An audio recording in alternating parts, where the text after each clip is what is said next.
Hello and welcome to episode 30 of the DX Mentor, all about 6 meters.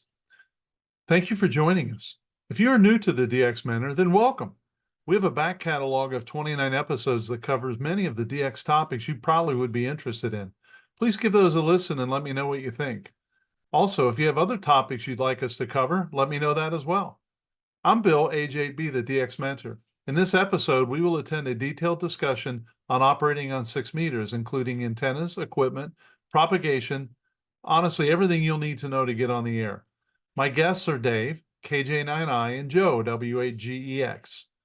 This episode is sponsored by ICOM America, makers of the finest radios and accessories for your amateur radio station, by the Daily DX, the best source for real-time DX information, and by DX Engineering, your one-stop shop for equipment, accessories, and technical knowledge. This episode is also sponsored by the Southwest Ohio DX Association, one of the premier DX clubs in the nation, who sponsor the DX Dinner and DX Forum during Hamvention Weekend in Xenia, and also the DXpedition of the Year Award. So let's get caught up with Dave and Joe and learn about 6 meters. So hello and welcome to the DX Mentor podcast. Today we're really excited to have KJ9I Dave with us, and we're going to talk about all things 6 meters. And when we're done today, you'll be ready to get on the magic band and have an experience that's different than any other experience you've had, I think. So with us we have Joe, W8GEX. Joe, you want to say good morning? Well, good morning to everyone. And I'm really looking forward to this podcast because I've been a 60-meter guy since I got my technician in 1970. And I have always been hooked on 6 meters. So I just love it. And I'm certainly looking forward to this, Dave. Okay, and we have our guru, Dave, KJ9I. Dave, tell us a little bit about yourself. How'd you get into ham radio? How'd you get into DX? And then how did you get into 6 meters? Well, thank you. Good morning, everybody. Dave Schmoker. I'm a double E by degree with a business degree. Worked in communications much of my career, currently teach electronics. A passionate DXer, having been on a handful of DXpeditions across the years. How did I get into ham radio? In junior high school, I was invited to get a license by a junior high school teacher. And I thought, ooh, this one's going to be popular with all the ladies. This is junior high, right? So I went to started going to classes, and voila, it grew on me. Once I heard and worked my first DX station, that's what became a magnet to make me a DXer forever. It was a station in France that I worked with a Heathkit HW8. What were they, 2 or 3 watts, using a dipole on the top of a 2-story house, and that hooked me. I thought, wow, you can work France from that piece of wire with 2 or 3 watts. And so since then, I've been working on DXing, and I joined the 6 meter effort a bit late. When I was in college in the mid 1980s, there was one of the students that was really into 6 meters, and he was so passionate about it that it was almost annoying. So at the time, I didn't go there, but later I joined into the 6 meter effort, and wow, it's really exciting. The magic band, as you say, Bill, that's what it is. So what is it about 6 that's appealing, though? Is it different than if I'm on 20 meters, for instance? Sure. Well, I think what 6 adds is the explosive propagation modes that are sometimes near impossible to predict. I mean, there are people out there that say, oh, I can predict this, I can predict that. And yet we get openings from someplace to someplace else that just totally surprise us. For example, half hour ago from right now, I was looking at FT8, and 3 Bravo 9 Fox radio was in there, and he was pretty loud and working guys in this part of the country. That does not happen all the time. Wow. That was one of the things I've heard about 6 is that when it's hot, it's really hot and it's really amazing. And then, man, when it's gone, it's gone. So it's a lot has to do with timing and luck, I suppose. Yes. So, go ahead. Yeah, I mean, a lot of it is very hard to predict when it's going to happen. And there are times when you will get openings. I remember one time I was at my job. At the time, I worked for a cellular company in Madison, Wisconsin, which is about 1 hour drive from my home. And I remember that there was I believe this was in the 2000 to 2001 cycle peak. We had an opening to KH0, Mariana Islands. Well, that was exciting as all get out. So I heard about that somehow via the internet. I wrapped up my job. I went racing home on the interstate I usually don't speed much, but I was speeding that day. So I get home just in time to find out the opening had just ended. Oh, So sometimes it's heartbreak also. It's just very exciting, kind of an emotional roller coaster. so in that example, when you say an opening to the Marianas, is that an opening to Asia or is it really kind of a specific area? I would say a specific area, and that was likely F2 propagation, which is one of the modes. Although there had to be some sporadic E to this also because it went away, right? It was only for a certain duration, and then it's gone. I mean, that's what makes 6 meters the magic band so interesting is you will oftentimes have multiple propagation modes that have to work together. And the clouds for sporadic E, for example, have to be in the right location in order to set up propagation from one location to another. And that also sets up spotlight propagation. And basically what that means is, as you can imagine, you will have a very small, maybe dime-sized geographic area that has propagation to some DX station, for example, and nobody else, even the neighbors around that North America guy 20 or 30 miles away, have that propagation. But Wow. sometimes those clouds will move. So if you just sit there and keep watching that DX, sometimes if you're lucky, it'll move your way. Other times, all your buddies work the DX and you don't come up with a good score. So Wow. it's all of that typifies 6 meters. So let's go back a minute and talk about F2 versus sporadic, et cetera, et cetera.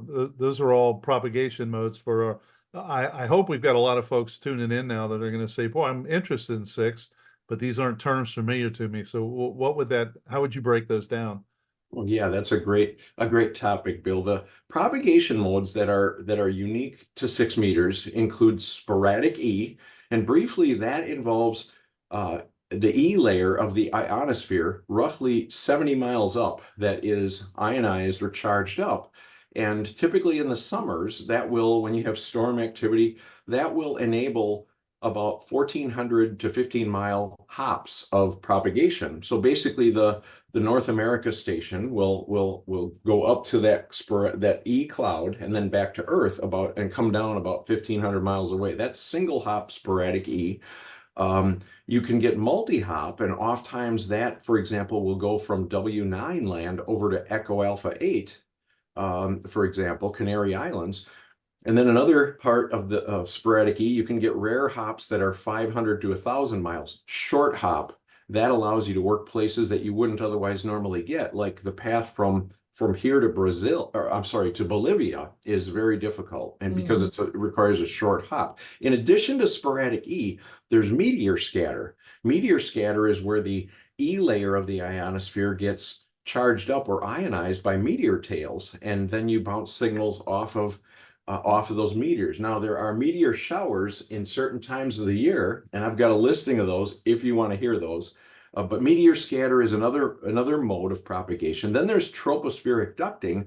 That's you get an abrupt refractive index change in the atmosphere at the boundary between air masses of different temperature and humidity layers, and that makes a duct where the signal will travel. So that's tropospheric ducting.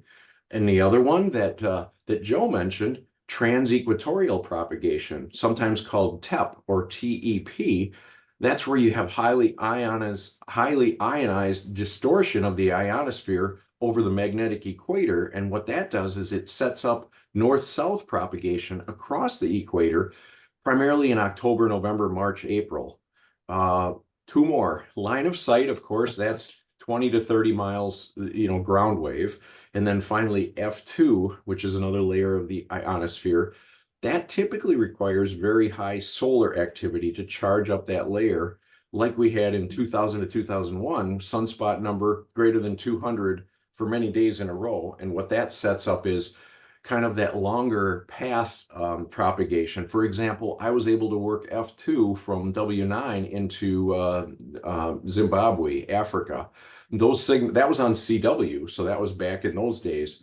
Weaker signals and a higher antenna works better for those, but that's F2 propagation. So sporadic E, meteor scatter, tropospheric ducting, transequatorial propagation, line of sight, F2. Those are the primary modes that, and sometimes you'll get some of each. And then you got to figure out, okay, which one was it? And sometimes you get people debating which one was it or which combination, and it's not always easy to figure out. Wow. So I we just had put a- up I just put up my first beam a month ago. I'm still trying to figure out, forward versus pointing it reverse in the opposite direction. Joe, go ahead. So I had a good friend, unfortunately, he just passed away a year ago, big 6-meter DXer, and he lives, I don't know, 30 miles, 35 miles away from me. And he would be working stuff, David, and I'm just here going out of my mind. My band is dead. And I would call him up on the phone and I say, John, are you really working those guys, or are you just putting a show on? And then that would happen to me. I would be working, say, JAs, or not JAs, but whoever, the Caribbean, and he would call and he says, I don't hear a thing. And I always considered him to be the big guy. So it goes right back to what you're saying. And it seems like in some cases that could be across town, where one fella could be hearing it and a guy across the town 10 miles or less away may not. So is that true? Absolutely. Yeah, Yes. that's absolutely right, Joe. And that can be kind of frustrating when you're sitting there waiting for an opening. I will tell you, I have also seen the following happen. When I'm hoping for that propagation to arrive at my front door, if you will, I watch the stations that are, if it's coming from Europe, I watch the guys just to the east of me.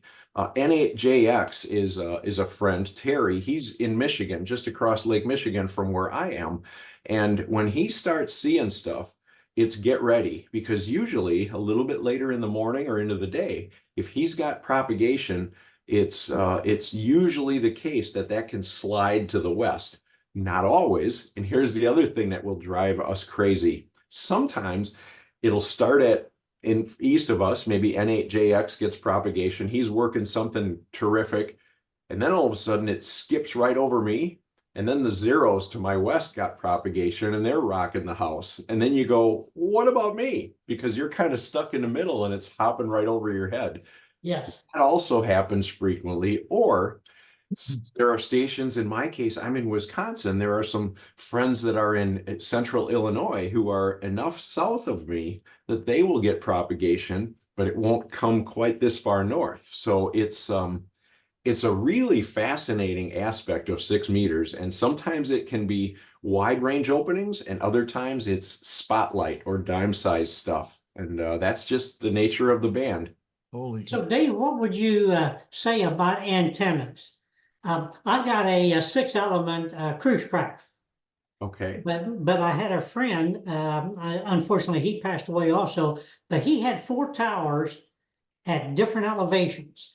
So maybe one tower would be at 25 feet and the next one at 40 and 60 and so forth. So is there reasoning behind all that? What do we do about antennas? Sure. Yeah, that's a great question also, Joe. Well, antennas could be a topic for an hour by itself, but I'll do my best to make an executive summary. It depends what you want to do. You can work stations. Some guys work stationed with something as simple as a loop or a simple dipole. I will tell you, one of my favorite Moonbounce contacts was with ZL1RS, and he's a terrific friend and Moonbounce guy. During one of the Moonbounce contests I was on, and he called me using a dipole to see if I could hear him, and I worked him. Now Gee. that to me is incredible that there was enough effective radiated power. Now, keep in mind there were other things at play there.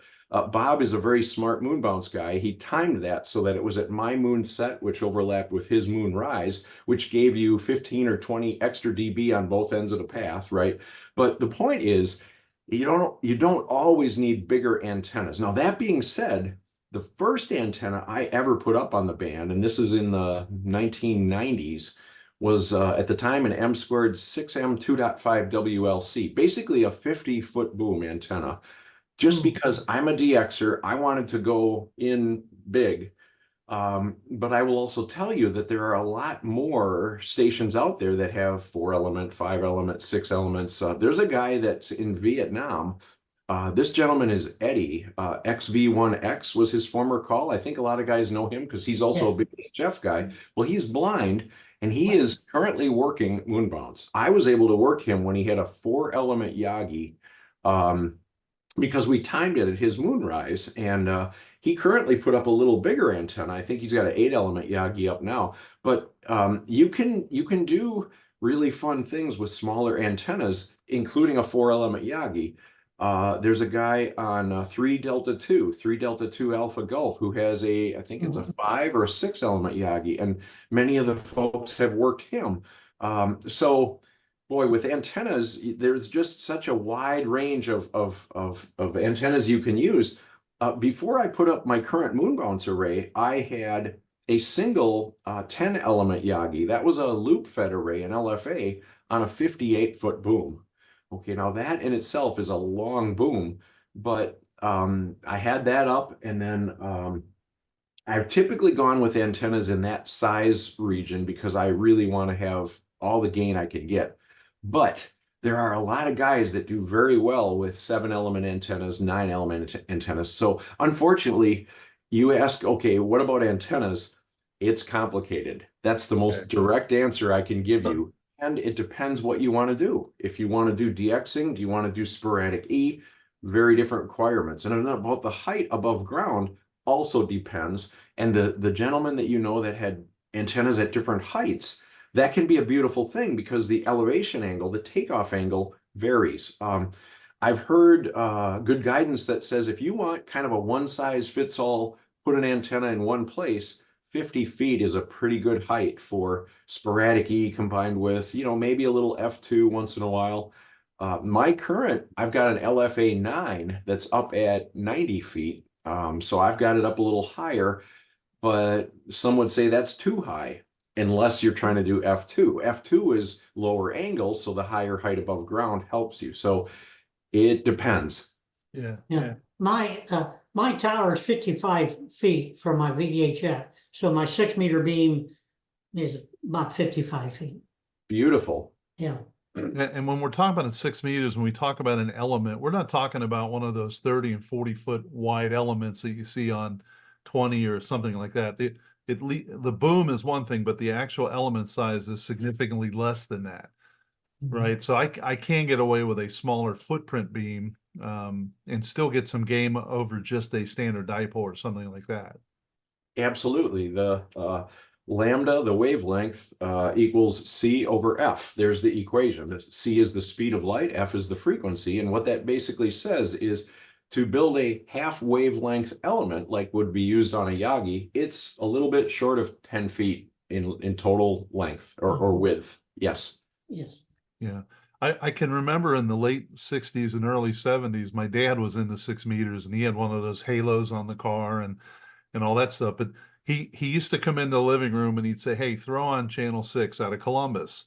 And we were in Cincinnati, so we would take that outside radio, or I would hold the aluminum wire and move around. But anyway, we'd point at Columbus, and if we could see that ghost image, then it was like, okay, 6 meters is either about to open, or about to close, and then he would run downstairs. We didn't have spotting networks and stuff, so I think it was WNBS out of Columbus or something, but that was our spotting network for 6 meters back then. So. What have you seen an uptick in activity? So for instance, when I got an FT 950 years ago, that had 6 meters on it. And until then, I didn't have any 6 meters. And then I just have a Flex 6400 now, and it has 6 meters. So I imagine all these radios have 6 meters. Are there people taking advantage of that? Absolutely, Bill. Yes, that's actually been a huge help and driver to increased 6 meter activity because, as you, I'm sure, recall, prior to that era, the only way you got on 6 meters was with something like a Drake TR6 or a Swan, something that was dedicated just for 6 meters. Well, a lot of guys didn't or wouldn't do that. So when the next generation, if you will, of radios came out, it included 6 meters in the HF radio, and that was a huge help to driving activity. And I know some of the radios that currently have 6 meters, and there's a huge list of these. But the point is, the HF radios added 6 meters, and that definitely drove 6 meter activity. Just a few examples, Japan Radio Company, one of my favorite radios that was never marketed very well, but they made a radio called the JST 245 that was ergonomically beautiful and had a great receiver in it. That was one of the radios that had HF plus 6. ICOM has a number of radios that do this, including some portable options like the IC705. I've got one of those that I plan to use when I do some DXpeditions. The thing is only 3 or 4 pounds. It'll do 5 watts, maybe 10 watts, but it's portable. Elecraft has 6 meters in their K series radios, K3, K4. Kenwood, Yaesu, all have 6 meters built into the radios. And as you said, Bill, Flex Radio, software-defined radios, the Anon radios, they all include 6 meters as well. So yes, you've got 6 included in all the radios, and we haven't even started talking about amplifiers. They're the same thing there. Wow, very interesting. So what do I have any different techniques that I want to investigate or think about if I'm going to start my 6 meter journey? Techniques, yes. It depends where you want to play. As we know, the legacy CW and sideband activity was its own technique, which was exactly the same as what's used on HF, right? And as Joe said earlier, we're DXers, and so we get used to working split frequency, sometimes working pileups. You use those techniques. In addition to that, we now have compliments of Joe Taylor, K1JT, and his crew of developers. We have the digital modes that have really opened up an explosion in activity. Originally, that was designed for Moonbounce, the WSJT, and then some of the HF folks found, hey, this works pretty good on HF too. And of course, we all know where FT8 went after that. But the techniques for FT8 are, I would say, somewhat straightforward depending on the software used. There are versions of software, at least 4 or 5 of them. There's the WSJT original. There's WSJT improved by a gentleman over in Germany. There's JTDX, which is another version, and of course there's a MSHV by LZ2HV. And so each of those has its own features and maybe technique. And then the other thing I would say is for those that do choose to get into the Moonbounce activity, that is something that is definitely doable. You can gain 5 or 10 dB advantage by practicing that before the DXpedition takes off. Okay, and sometimes we see folks that try to start, they travel to this rare Pacific island or whatever, and they first try WSJT on Moonbounce, and unfortunately that typically sees some challenges because they're not quite as practiced in the technique. Moonbounce is finicky, it's difficult, especially on 6 meters, which I would argue is the most difficult of all of the EME bands. And so practice benefits is hugely beneficial there. That's a whole nother tangent we won't go on, but the point is technique varies depending on, are we doing SSB, are we doing WSJT, and then on WSJT, are we doing meteor scatter, are we doing Q65, are we doing JT65, are we doing FT8? Slightly different techniques depending on each of those, slightly different transmit durations on each of those. And another thing we should air out here is you have to make sure your amplifier and your feed lines can handle the power, because these digital modes are indeed 100% duty cycle. That means things break if they're at all susceptible. So your amplifier has to be extremely robust and handle 100% duty cycle with massive cooling. Your feed lines have to be big enough to handle this. That means no RG58 unless you're running less than 100 watts, right? Because it won't handle the 100% duty cycle. So think that answers the technique. Yeah. It varies with the mode. Wow. Holy cow. So in my case, I've got the Flex and I have this hex beam I just put up, the K4KAO, and I went ahead and got the 6-meter antenna for that. So and I do watch the cluster, which seems to be the best way if you're not home to kind of find out what's going on. But two things that have occurred to me are this really requires time in the chair. This isn't something you can just come down, tune around, and hear something, right? Unless you're amazingly lucky. But what resources do I have where I can, I'm not going to do EME yet, at least not to our next podcast. So, so what can I do to say, okay, I expect there should be propagation here, or is it somewhat predictive, or is it truly hit or miss, or a combination? Sure. Yeah, that's a great question too, Bill. And the bottom line is, you're right. Time in the chair, much like good fishing requires time on the water, so does 6 meters require time in the chair at the radio. Now, obviously, many of us can't sit at the radio. We work, we have families, other obligations. There are tools that help us stay aware of what's happening. One of my favorites that is useful for finding out what's going on, ON4 Kilo Sierra Tango, ON4 KST, has some internet chat pages, and he's got several of those that are tailored to each of the modes. He's got one that is called Region 2 VHF. That one is aimed at terrestrial FT8 propagation. It's mostly 6-meter guys and some 2-meter that hang out there. ON4 KST also has a EME page, a chat page that is different from the Region 2. That one showcases the 6-meter EME aspect of our hobby. And then there are others like Ping Jockey. I think it's N0JK has Ping Jockey. HB9Q has a chat page that is, and Dan HB9Q. Now that's Moonbounce specific, and he covers all the different bands with his chat pages. But the point is, these chat pages are one resource that help us find out what's going on. In addition and beyond that, there's this application. I have not run this yet, but it's called JT Alert. And so what you can do, and I have friends that have done this, you can set up essentially your DXCC want list, and it will send you a text message if there's a spot for something you need. So it will basically text you to let you know what's happening, and then it'll tell you the specifics. And then if you're available, you can zoom to your radio and get on the air. So those are some of the resources. But I would say the internet chat pages are one of the better, bigger resources, for us helping each other to find out what's happening. Okay, Joe? Dave, what I have, talking about JT Alert, I have mine set up, and my alert noise or sound, if you will, is a bugle.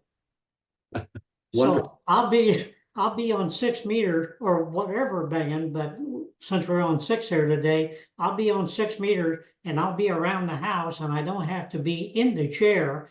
And when my bugle goes off, my wife would tell you, don't get in the way. And that has worked so many times to get a new one. The other day I worked ZL7DX. Nice. Had him on DX Alert, or JT Alert, I'm sorry. Was in the other room, my alert goes off, and I give that guy one call and nailed him. Wow. So congratulations. well, thank you. So lucky. But I didn't know that, and I made a side note, I'll check it out today, about the text message.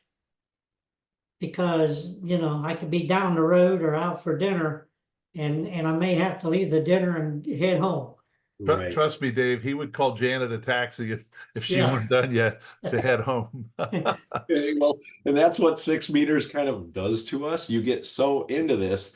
And I have a friend that is he's retired and he's able to kind of sit there most of the day. That's a huge advantage for not missing openings. At the same time, there are other days when you're sitting there and nothing happens, right? The band does not open. So the countermeasure for that, I would say, is have something that you can do and work on while you kind of got one ear on the radio bands. And actually, I do that because I teach college.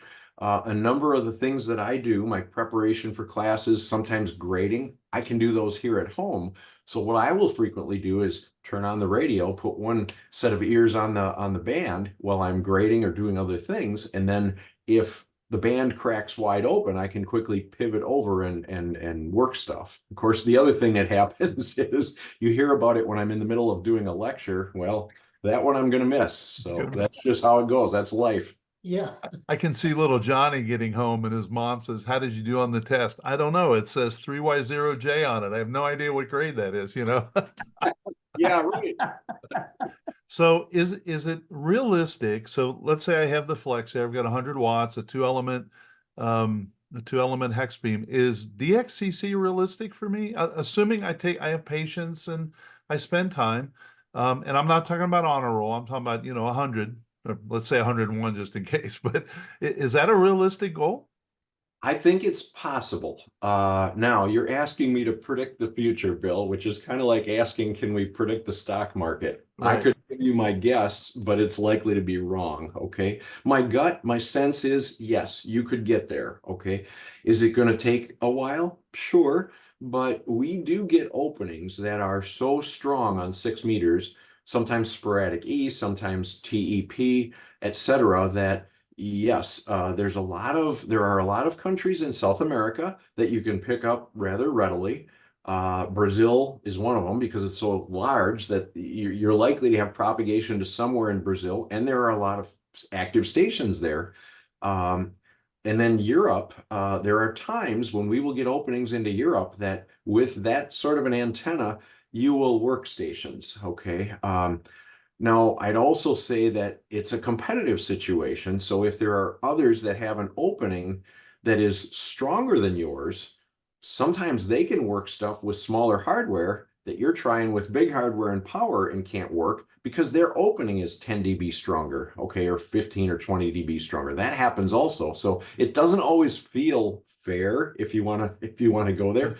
But yes, you can work things, and with perseverance and being there, especially on those big widespread openings, you can work a number of countries. Sometimes you might just want to find an open frequency and call CQ, and you will be amazed. You'll have stations from France, from England, from a whole bunch of countries in Europe coming back to you. So possible, yes. Readily doable within 2 years. That's probably more unlikely. Okay, that's fair. Possible, yeah. So I've been doing that pursuit on 160, and that is not for the faint of heart. So, I'm into it for the long term. I'm not looking to get 100, this month. But so I assume the Workdoll zones is actually more difficult because it is more worldwide than just getting your first 100. Well, it depends. If you're willing to use the moon, it makes it easy because that's what makes that's what puts those far on the other side of the globe places within reach, because the moon's a reflector for those. But for regular terrestrial propagation, Workdoll zones can be more difficult depending on your QTH here, right? And the Okay. propagation that we get. And then worked all states. I can get Alaska and Hawaii, or is that as big a challenge? You can. I did. That was the first thing that I really chased when I joined 6 meters in the 90s. I wanted to do worked all states, and I was able to do it. How long did it take? I don't know, a couple or several years, because you kind of have to be around long enough. And in the summers, during sporadic E season, you want to be around a lot because that's when you get the shorter hop stuff that will allow you to fill in states that are maybe closer in versus those longer ones. Alaska, there are times we get openings, and I believe you will too, in W8 land that are 20 and 30 over 9 paths between us and Alaska. And probably Hawaii would probably be the most difficult one, because we do get multi-hop sporadic E openings into Hawaii, but those are just not quite as common. And sometimes they're beneficial to have a little bigger antenna and a little more power. So you're going to need a really solid opening to get Hawaii. But the good news is that there are hams that live there, Bill. So there are guys there with 9 elements and a kilowatt. Okay, so if they've got some horsepower on their end of the link, that's obviously going to help enable a QSO with the overall effective radiated power of the total link. Okay. The funny thing with 160 for me was I had 49 confirmed WAS, and that included Hawaii and Alaska, and I couldn't work Missouri to save my life. So Wow.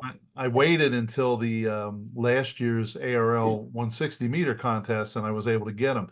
Is that a good strategy on 6 to work some of the VHF contests? Absolutely.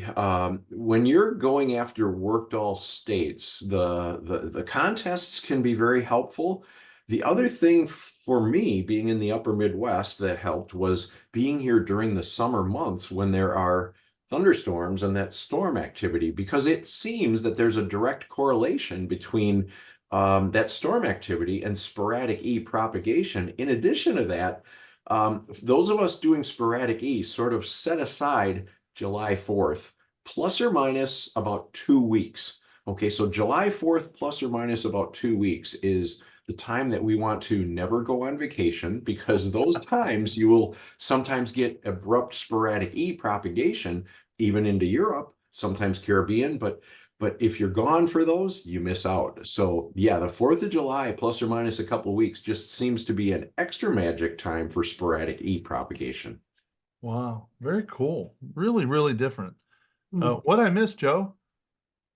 What gets you excited, Joe, about 6 meters? I'm just crazy about it. He, So I, Dave, he likes anything with 6. So he's a 160 guy, a 6 meter guy, and he's known as the grandfather of 60. So yeah, he likes that number. they're, and they're all three tough bands, I think, Dave, and it must have something to do with the 6. Well, Because they can all be, as we know, we're all on one. So far this year, I think I've worked about 15 new countries on 160. congratulations. Yeah, Yeah, once. thank you. And I just haven't put, I had about 150 countries, and I thought, well, I ought to get on there because I've been around for years and years, and so I've been playing. So talking about propagation, when should we get on 6 meters? I do get a bulletin, and it seems like the bulletin I get on 6 meters every day, it's just pretty repetitious. Says the same old text all day long. So on propagation, do you have any secrets that you're looking for propagation?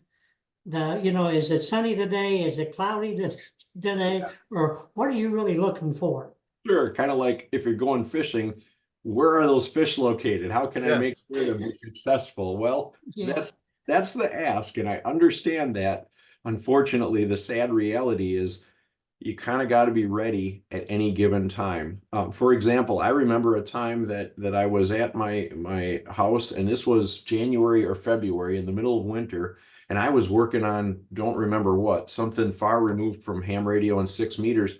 All of a sudden, a buddy of mine calls on the telephone and he said, "Dave, Jordan is in on 6 meters." I'm like, "Are you kidding me?" Sure enough, you turn the antenna that way, you get the amplifier going, and there's Jordan on 6 meters. What that teaches us is you always have to be ready for what you never would or could have predicted. Really, that's the most direct way I can answer your question, Joe, maybe there are guys out there who claim, "Oh yeah, I'm the big 6 meter expert and I can predict that." Yeah, I don't buy it. Okay, the experience tells us that you might think you know the band, but it is filled with surprises that just totally take all of us by surprise and make us go, "Wow, where did that come from?" And this is exactly why it's such an exciting band, because it's not always predictable. And no. when it opens up to our location, it's just incredibly exciting and a fun, great ride. Wow. Yeah. Years ago, I thought I would never work Japan. And I was hearing other guys work Japan, but poor Joe, And then once I did, I worked 50 stations in a row. I thought I never would, end the pileup. Oh yeah, when you Yeah, get an it's just, opening go into ahead. Japan, it is what I've done a couple times is just get on and call CQ, and that makes for Bill was talking about operating technique. Sometimes there, the hard part is finding an open slot because, as you know, let's say that we're on FT8, you've got from a couple hundred hertz up to maybe 2,800 hertz, depending on the bandwidth of your radio. And that whole thing is just filled wall to wall with stations. The hard part can very definitely be finding enough of a slice, kind of like finding an open frequency, right? Because there Yes. are that many stations that are on there. So sometimes what I'll do is I will look for a place that is somewhat idle, or I believe that there's not somebody else already on that transmit offset or that frequency, and I will call CQ, and you'll be amazed on FT8 what results that returns. Now, there's also a feature that's added into WSJT called auto sequence, which I love. And basically what that does is if you get a valid decode, it will automatically transmit and advance the sequence for you. And I think many of the guys currently use that feature, but that has been wonderful because sometimes you won't get a decode until that very last second, right before you switch into transmit. And with the FT8 sequences of 15 seconds, it can be hard to keep up if the propagation is that quick. So you'll get a decode and bam, the software will, when it's in auto sequence, it'll switch you to the next sequence for you. That is wonderfully helpful, I find, to complete a QSO. Yeah. So with the international, frequency agreements and things like that, I know not every country currently has a 60-meter allocation. Do most countries have a 6-meter allocation? Most, but not all. Okay, and that's a great question, Bill. Yeah, not everybody has 6 meters, but a lot of the world does. Now, to put together a list of those that don't, I would have to go off and research that. Yeah. But yeah, most countries do have at least some 6 meter. A couple of the exceptions, Thailand is one where you have to get special permission, and I know that because there are a couple people that I know that are there, and I've asked them, "Hey, can you get on 6 meters?" And some of the countries they have to go request special permission. So most, but not everybody, has the 6 meter allocation. Yeah, I was thinking I read recently that some Soviet hams were on 6 meters, and a lot of people thought that they were operating illegally, and then they had to, publish, yes, we do have permission. And that kind of surprised me because I just assumed 6 meters was, everywhere. So, Joe? Right. Dave, on meteor scatter. Mhm. So we're on 6 meters, we're on 260, 5260, and we're working meteor scatter. So if I want to work you in Wisconsin, and this is for our viewers, would our listeners, would we want to beam our antenna towards you, or which way do we want to orientate our beam to work you in Wisconsin? Sure. Direct is usually the best. I mean, basically what you're using is the E layer to bounce off that E layer. The key for meteor scatter, now I've done a little bit of this, not lots, but you got to get up early because most of these meteor showers, they happen in the early morning hours. So 4 or 5 o'clock in the morning, that's the time of day that you kind of got to be glued to 50.260 for meteor scatter. And of course, the mode that's within the WSJT suite is MSK 144. 144. Yeah, 144. That mode is what you would use. That's got special sauce in it because it's really rapid back and forth. And memory tells me back in the old days before WSJT, they used to use high-speed CW for meteor scatter because these meteor burns can be so brief that you got to be just zooming with your CW speed. Otherwise, you miss the whole thing. So Right. the meteor, that the little opening or that reflective space just is very brief. And that's one of the things that makes MSK meteor scatter unique. That's fascinating. Are there different DX windows on 6 meters? So for instance, when I look at the gentleman's agreement, if you will, on 160, There's a 1.83 to 1.835 CWDX and 1.43 to 53 for sideband DX. Is there something similar then? It sounds like there are some gentlemen's agreements on various calling frequencies. Yes, and yeah, that's absolutely the case, Bill. And as you know, we have the whole in North America, we have from 50.0 megahertz all the way up to 54.0 megahertz. That's how wide the 6-meter band is. Now, of that, here's the reality of how that breaks down to what's typically used per gentleman's agreements. Beacons, CW beacons primarily used to determine propagation, typically live in the 50.0 to 50.070 megahertz region. The CW activity has typically run from about 50.090 on up to about 50.105 megahertz. Sideband activity typically runs from about 50.110. And by the way, that's kind of an international calling frequency for DX that you're theoretically supposed to move off of once you've established contact, up to about 50.200. And then there's another sort of general calling frequency that is 50.125 for SSB. Then going higher or beyond that, there's a little bit of overlap here. The Moonbounce activity on 6 meters has historically taken place between about 50.185 on up to about 50.225. This is why, as Joe said, the Clipperton guys were at 50.189 because they were aiming at Moonbounce. So 189 is right in that Moonbounce area. Meteor scatters typically up at 50.260. Q65 terrestrial typically congregates around 50.275. And then, of course, FT8, there are two primary frequencies, 50.313 and then 50.323 megahertz. And then, of course, if you want to go way up higher, I'm told there are FM repeaters at 52 megahertz and above. But then you meet the practical reality of how do you get an antenna that is broadbanded enough to cover 4 megahertz of spectrum? Yes. Yeah. That's right. One of my favorites is I have a low Q design antenna. It's got loop fed array and it's got a loop as your driven element, and that gives you that low Q wider bandwidth, so you can get easily 500 kilohertz of bandwidth out of that. Where in the old days, the legacy antennas were more designed to be high Q, squeeze and crank as much gain out of that antenna as you can get. The problem with high Q is it's very narrow bandwidth.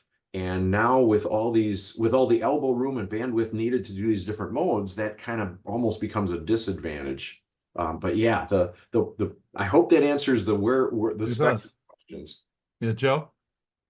Dave, since you're a big Moonbounce guy, and can a station with a 6-element beam stationary on a tower, it's horizontal, can he or she work Moonbounce? Absolutely. Yeah, absolutely, Joe. As a matter of fact, a number of the contacts that I have made did that.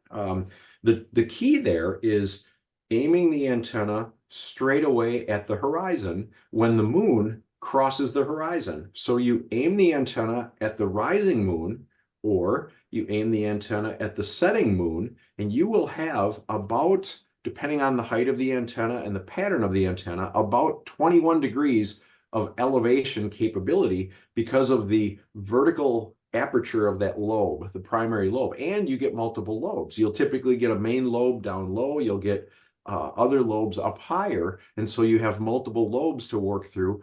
And there are a number of stations that have done that very thing. They don't elevate the antenna. Now, that's also advantageous because you get something called ground gain, which basically means as you aim an antenna straight across the horizon, that signal accumulates along the Earth's surface on the way to the moon. Okay, that's ground gain. That's part of the secret sauce that ZL1RS leveraged when he called me with a single dipole and worked me. Wow. The reason I asked, I always, some of my buddies did this Moonbounce thing like you, but I always thought, well, I didn't want another tower and all this H-frame thing. And that's the reason that I'm asking the question. So we need to get it as the moon's coming up or going down.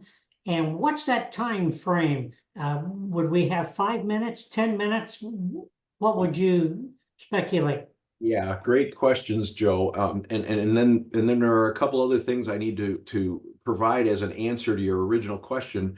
The time varies. There's software. I like Moonsked by the late GM4JJJ. It's still available. It's free software compiled for Windows, Mac, or Linux. It's called Moonsked, SKED. That software allows you to plan when and determine when the moonrise windows or moonset windows are for any locations. All you got to do is put in the grid square for each end, and you calculate based on that. Now, that being said, the other requirements that makes EME successful or inhibit it is the noise around your QTH. Okay. Noise is an increasing problem for all of us. And so if you've got a low electrical noise QTH, you got the possibility to do EME. On the other hand, there have been stations, for example, 3B9 Fox Radio has had some noise issues at his QTH. Okay, that means unless you got really strong signals, you're not going to hear, he won't hear us. All right, so noise is one factor. The other thing is you typically want your feed line loss to be less than 1 dB. And that means all the way from your 6-element antenna all the way to your radio, that whole path needs to be less than 1 dB. Think Andrew Heliax, okay? That really is, as long as you can manage some kind of a rotor loop, and then also think minimum splices, okay? Minimum connections in your coax, because every one of those connections typically adds at least 0.1 dB loss. You might go, well, so what? Here's the thing, on Moonbounce, every 0.1 dB matters. And we almost get fanatical about going for signal to noise ratio because it's a weak signal mode where 93% of everything you throw at the moon is absorbed. On a good day, you get 7%. And this is why big antennas are required. This is why every 0.1 dB matters. So good feed line, less than 1 dB loss, low noise QTH. Those are the other keys that will enable or inhibit EME. Okay, and I fit into all that because I got big cable. I got 2¼ inch running, so I'm okay. Yes, if you want to try that sometime, let me know. So what was that that moon set? Moonsked. And I will have all this in the show notes, but it's Moonsked, SKED.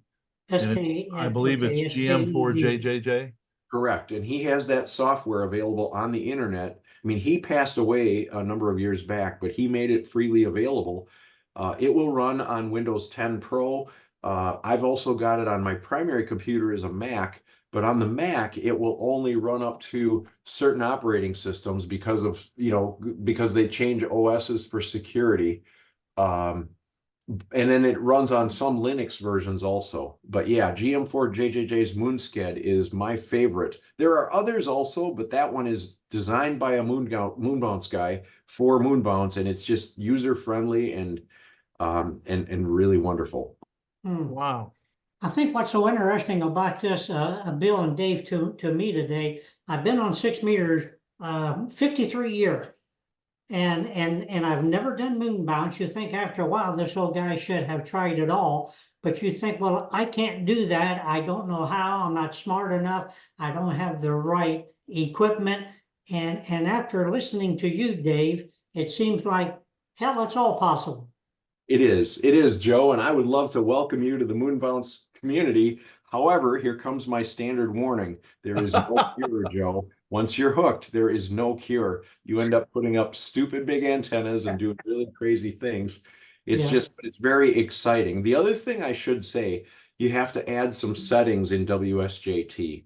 Because the trip to the moon and back is about 2.7 seconds, you have to enable the settings. And if anybody's interested in that, we'll take that offline to a different discussion. But I have a document that gives screenshots of how to do that. So basically, you got to make sure that you've got the certain features turned on in WSJT to enable EMED codes. And that's the other thing that's important. That's required whether you use WSJT, WSJT improved, whatever, so MSHV, any of those, yes. Yeah, interesting. Wow. Well, Joe's lucky because he's got 40 some acres and his wife has a climbing belt. So Terrific. So we'll see what happens. Well, I do have a lot of this captured in the show notes, and Dave has graciously agreed to come back, and I would guess a few weeks we'll set something up. And we're going to dive into this EME because um, it's pretty amazing, and this is it's cool to me because years and years, so years ago, like when my father was doing everything, he built everything, and he was into this tank circuits and doing all these things, and it's all evolved now, right? So we get much more complete equipment. Well, this sounds like a whole new frontier where if somebody really wanted to get technical with life again, there's a great opportunity to do that here. So boy, I can't wait to jump on 6, and I can't wait to hear about EME. Joe, anything I forgot? No, boy, this has been It's outstanding. been great. Yeah. Wow. I hope your students know how lucky they are, Dave. Oh gosh, well, thank you, and I really appreciate the talk with you guys as well. This has been a lot of fun, and yeah, I would love to welcome everyone who's interested into this into 6 meters. It's just incredible fun, and yeah, it's kind of a new frontier, and it's unique because of the propagation modes. So thank you Wow. so much. I always said, Dave, 6 meters is like drinking beer. You have to have a taste for it. So, do you That's agree? great. Yeah, that's great. And of course, some beers are better than others. So I would say, yeah, 6 meters might be more fun. Uh-oh, we're going to Yeah. risk irritating the HF guys. I'm an Yeah, HF. that's okay. That's okay. You're HF. 6 meters is And a great beer. I thought you were going to talk about our breweries on the air contest, Joe. I guess you're not. So, I'll leave you do that. all right. Well, Dave, thank you so much. And I will be back in touch, and we'll definitely bring you back and talk about EME. And Joe, I appreciate your time, and have a good day. Yeah, thank you very much. Nice to meet you, Dave. Great Yes, talk. Dave. Thank you We'll so see you much. next time, buddy. We'll see you. Thank you. Bye-bye. Thank you for joining us on this edition of the DX Mentor. I would like to thank our sponsors, ICOM America, the Daily DX, DX Engineering, and the Southwest Ohio DX Association. You won't find anyone more committed to DX than these sponsors. I would especially like to thank our gurus on this podcast, Dave, KJ9I, and Joe, W8GEX. We made references to many sites and sources, and those can be found in the show notes, so make sure you check that. I would love to have your feedback, answer your questions, and provide help with any DX or amateur radio issues that you may have.